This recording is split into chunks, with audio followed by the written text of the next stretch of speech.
Tadi ada topik menarik tentang pacaran disebut, ya, oleh ente. Tentang cinta nih. Arafiyah. Ya.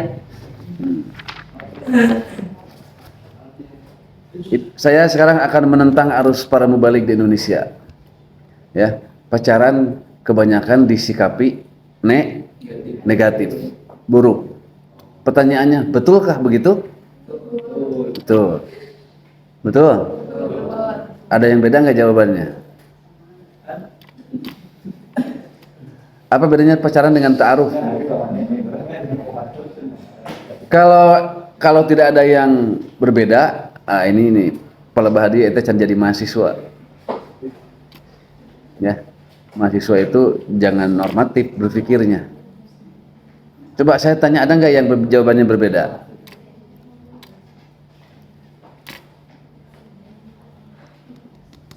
Kita kuliah cinta sekarang hari ini dulu. Apakah pacaran itu negatif atau buruk atau dosa? Aduh. Jawabannya belum tentu.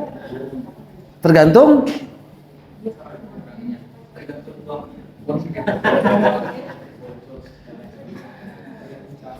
Nah, tergantung prosesnya yang dijalaninya.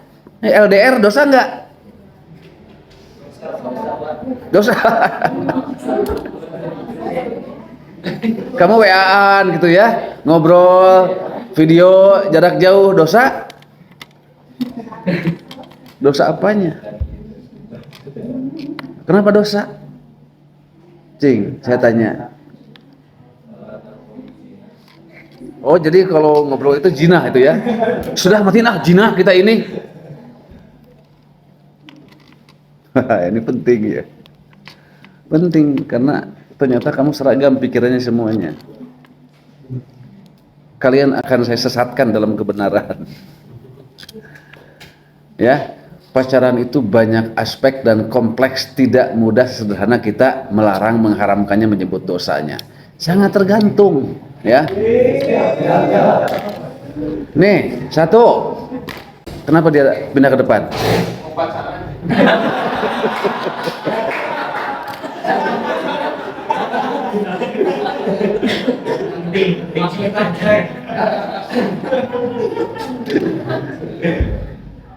Itu dorongannya ilmu, dia tertarik langsung pindah ke depan. Ini mah sadar, dia mah nggak sadar, tapi oh ini orang, nah kita bakal pimajuan. Begitu dengar ilmu menarik langsung ingin dekat, ingin ke depan. Ya, nih satu, pacaran itu istilah dalam bahasa Indonesia yang kesannya buruk dan memang secara umum dipandang buruk. Kata pacaran. Ya, ada pacaran yang negatif, yang positif itu katanya ta'aruf. Ya, ta'arufan. Ya, padahal ta'aruf yang pacaran sudah wakil nih gitu kan nih. Ya, padahal ta'aruf mah hanya kenalan, pacaran mah proses berhubungan sekian lama, bulan, tahun untuk calon istri. Ya, atau calon pasangan suami istri. Coba kalau saya katakan begini, belum tentu, tergantung prosesnya yang dijalaninya. Benar salah?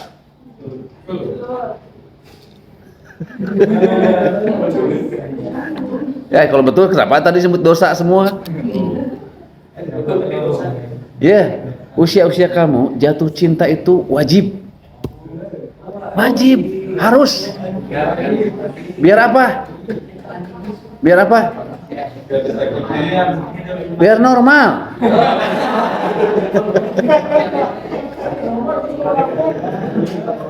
Biar normal dan seimbang. Jangan belajar terus, ulin terus, serius terus, heureuy terus. Jangan terus-terusan memenuhi aspek otak dan pikiran. Penuhi juga kebutuhan rasa. Ya, dengan jatuh cinta. Kalau apa? Ya kalau menemukan momennya, kalau teralami, ya jangan dipaksa-paksakan juga. Wah, saya kudu jatuh cinta, anu ngaliwat nih. Jatuh cinta ya, saya sama kamu ya. Yang kedua, dalam hubungan pacaran itu banyak aspek positifnya. Apa positifnya coba?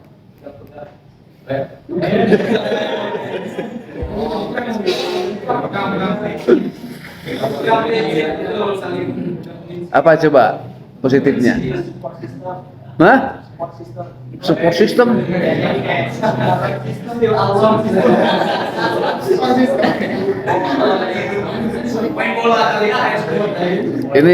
Ini kuliah liberal syar'i ini.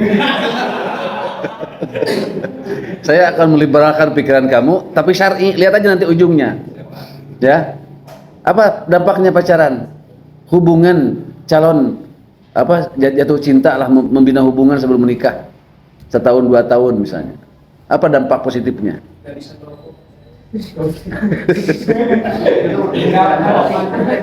Gak ada yang menjawab. Ini gak ada yang menjawab. Ya udah saya kasih tahu kalau gitu. Kamu belum pada dewasa. Satu, belajar memahami sifat karakter lawannya nih. Penting nggak itu? Kamu gide gini. Kalau kamu nganggap tidak penting, nanti langsung menikah, rasakan rumah tangganya. Gitu weh. Apalagi sikap mentalnya jelek, pemarah, ya, tertutup, tidak komunikatif, tidak mudah memaafkan, tidak bijaksana, sudah. Rumah tangga begitu kalau bertengkar tidak akan lama. Itu diantara penyebab perceraian. Ketika laki-laki dan perempuan belum banyak yang saling mengenal. Ya. Jadi kamu mengenal lawan jenis, karakter lelaki, sifat lelaki itu apa harus tahu. Perempuan, lelaki juga sama kepada perempuan.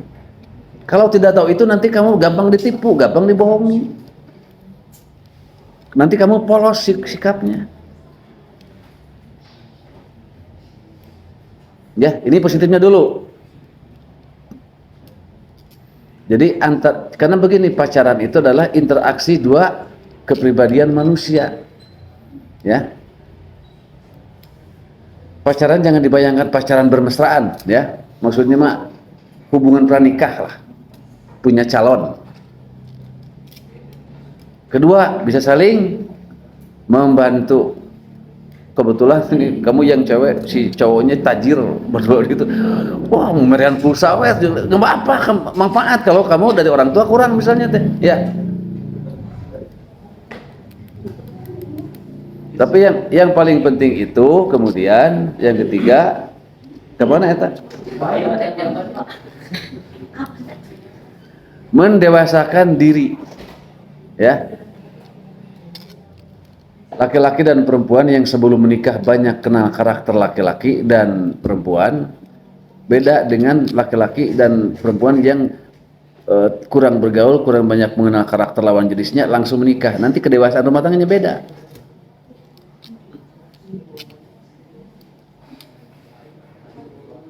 Ya, intinya itu tuh yang positif-positifnya. Nah, sekarang yang negatifnya. Pacaran itu ya kesannya negatif karena yang dilakukannya rata-rata adalah mengeksploitasi atau mengumbar, ya, nafsu syahwat. Nah, itu yang negatifnya. Jadi pacaran boleh tidak, negatif tidak, itu tergantung tadi prosesnya. Yang penting satu,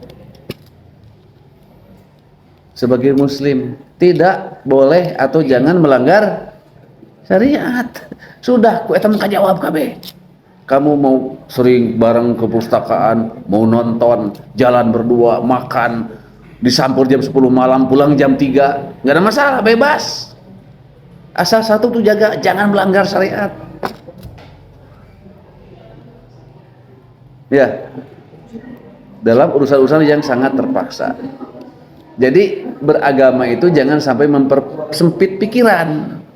Ya, Islam itu jangan menyempitkan, harus membebaskan, tapi terkontrol oleh agama, oleh syariat. Itu. Pak dibonceng kena motor duaan, melanggar syariat enggak?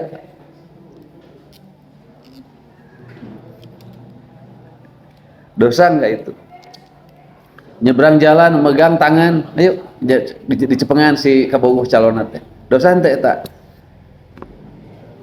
Eta tong munafik, ente teh hirup zaman ayeuna. Kedua jangan normatif. Jangan normatif. Nah, saya tanya apa yang dilarang dalam Islam? Apa yang dilarang yang ada dalilnya? Zina, wala taqrabu zina. Pertanyaannya apa pacaran itu zina tidak? Belum tentu deh jawabannya, tergantung. Ya. Betul enggak?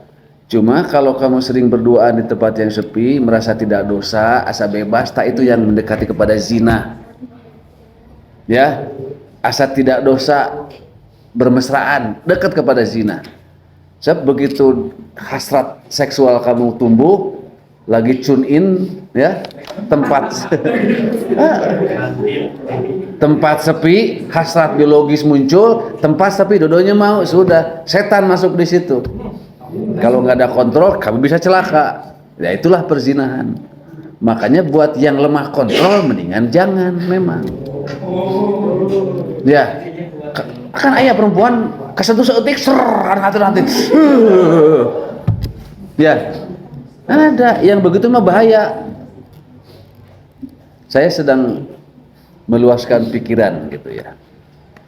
Yang kedua, selama kalaupun punya pacar, sekarang punya calon, tong mesra teuing. Belum waktunya kamu bermesraan.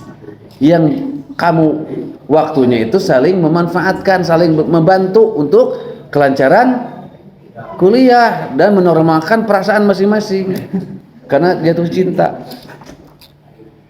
Ya, nah ini buat perempuan.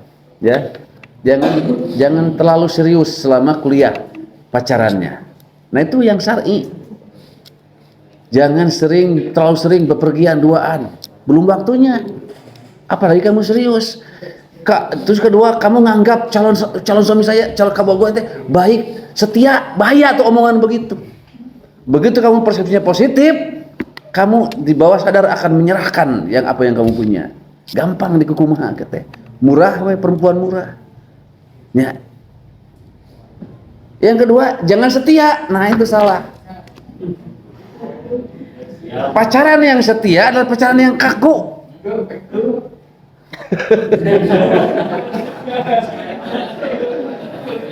Coba saya tanya, kamu logis nggak kalau setia pada pacar? Sudah waktunya belum setia pada pacar? Belum. Apa dasarnya harus setia? Betul nggak? Maka laki-laki kamu sing loba. Ya, hiji di Garut, hiji di Tasik, hiji di Purwakarta, hiji di Fakultas Syariah, hiji di Fakultas Adab, hiji di Fakultas Saintek Tarbiyah. Bagus. Ya, saya sudah mengajarkan rasionalitas cinta. Nah, sebab dalam Maisha itu kan ada tahap-tahapnya. Satu apa? Dalam soal hubungan cinta ini. Satu tahap observasi. Tulis tah. Penting ya. Tulis, ini ilmu. Ya, kamu observasi, suka nggak dia, gimana karakternya, dia orang mana, saya teh bogoh resep sok deketan, lalu pelajari, observasi, jauh ente, gimana orang tuanya, siapa teman-temannya, sudah punya pacar atau belum, observasi. Ya, yang kedua, bila kondisinya memungkinkan, deketi, tembak. Dar, kubrak. Yang kedua apa? Koleksi.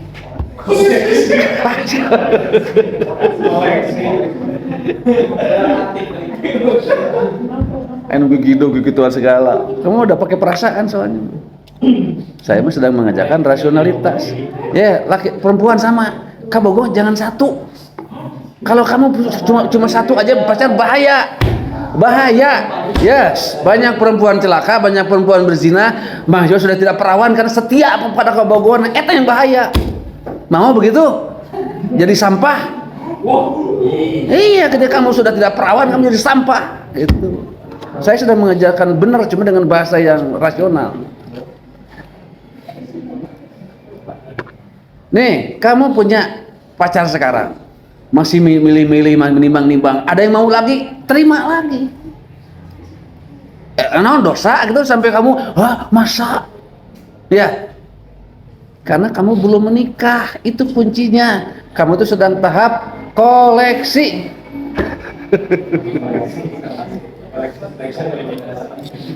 Ya, oke lah, katakanlah punya 2 atau 3. Apa setelah koleksi? Setelah koleksi apa? Seleksi. Ini tahapan-tahapan cinta yang rasional dan alami yang harus dijalani. Wah, cerdas mun aya mah sono kieu mah. Heuristik, kritik intern ekstern. Metode sejarah dalam cinta diterapkan ku ente HD eta cerdas.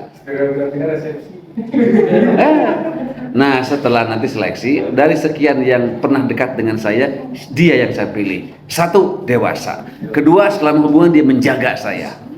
Ketiga, tanggung jawabnya kelihatan. Keempat, tidak mau mengumbar syahwat kepada saya. Dijaga benar-benar imam yang hebat, imam yang sejati. Saya pilih dia. Itu namanya seleksi. Betul nggak? Kenapa tuh kamu kayak yang anti dengan omongan saya tadi? Gituan segala. Ya, kalau kamu sekarang udah dekat dengan seorang, jangan meyakini bakal jadi suami atau bakal jadi istri. Bahaya itu kalau sudah meyakini. Kedua, jangan setia. Nih ada teman saya gini, dosen UIN. Dosen saya, teman saya. Ke anaknya perempuan, namanya Salma. Sama, iya, kabogoh tong hiji. Oh gitu Pak? Iya, sok tilu Pak. Sok Bapak didukung.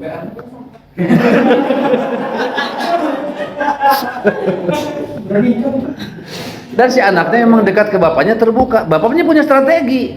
Aing bahaya mun biarkan anak tanpa kontrol saya dia pacaran. Saya pacaran tidak mungkin dilarang, ya, karena melarang itu salah. Yang orang tua itu kewajibannya membimbing dan mengarahkan, bukan melarang.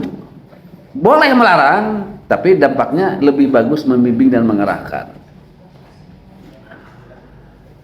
Dia punya pacar satu, wah ada lagi yang mau ke teteh, terima kata bapaknya tuh, sampai empat pernah. Dia kebingungan sendiri. Setiap malam minggu, aya nu rek apel, bingung ngatur aku mah, aya nu nyamperin janjian, bingung kudu kumaha. Si orang tuanya ketawa aja. Akhirnya apa? Setiap malam minggu dia nggak pernah jadi pergi dengan seseorang. Tah, saya maksudnya eta ngajaga anak supaya tong dibawa oleh seseorang supaya cicing di imah. Akhirnya diam di rumah, udah nggak jadi semuanya. Bapaknya mah bagus. Keren nggak bapak gitu? Keren. Ya. Jadi saya tuh masuk kepada alam pikiran kamu, perasaan sebagai anak muda mahasiswa, tapi saya menjaga, tapi saya mengontrol kamu, ya. Jadi pacaran itu bukan tidak boleh, tergantung prosesnya. Kalau kamu setia, lalu kamu banyak pelanggaran dosa, banyak pelanggaran syariat, ya itu yang bahaya, dekat kepada zina itu, ya. Tapi kalau bisa menjaga diri, si cowoknya terhormat, bisa terus tidak mau mengungkapkan tidak memanfaatkan, ya. Nah, itu calon yang baik.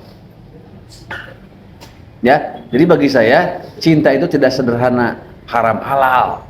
Nah, menjadi haram dan dosa itu bila ada pelanggaran syariat, itu yang dosa. Di situ baru. Kalau bisa menerima nggak ada masalah. Nih, salah satu yang tidak boleh ada terlintas dalam pikiran kamu sebagai manusia dan muslim, satu, ingin bersih dari dosa, itu nggak boleh. Karena pertama kamu tidak akan bisa, kedua kamu manusia biasa. Enggak. Yang harus kamu sering lakukan bila berbuat dosa adalah istighfar. Lah kalau dosanya besar, taubat. Gitu. Ya. Itu satu lah. Ini nggak tahu nanti responnya atas video saya ini. Baik, ada saya meyakini liberal syar'i. Liberalnya membebaskan kamu akan tidak terkungkung oleh doktrin pikiran yang salah. Yang kedua, kamu harus menjaga diri. Ya, kalau belum nikah pacaran di mahasiswa geus mesra, harus sudah eta mah.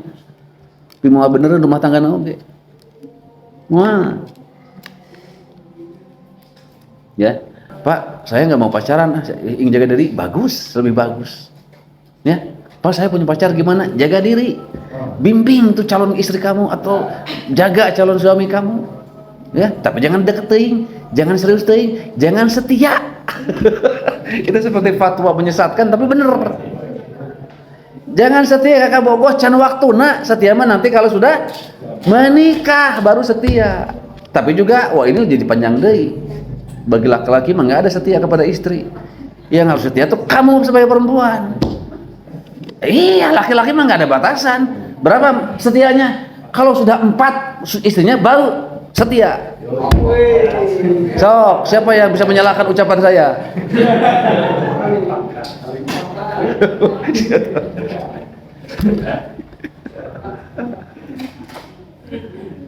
Ketika seorang suami sudah punya istri, ngeherian deui mendekati lagi perempuan yang lain, berarti dia punya potensi untuk beristri 2 atau lebih.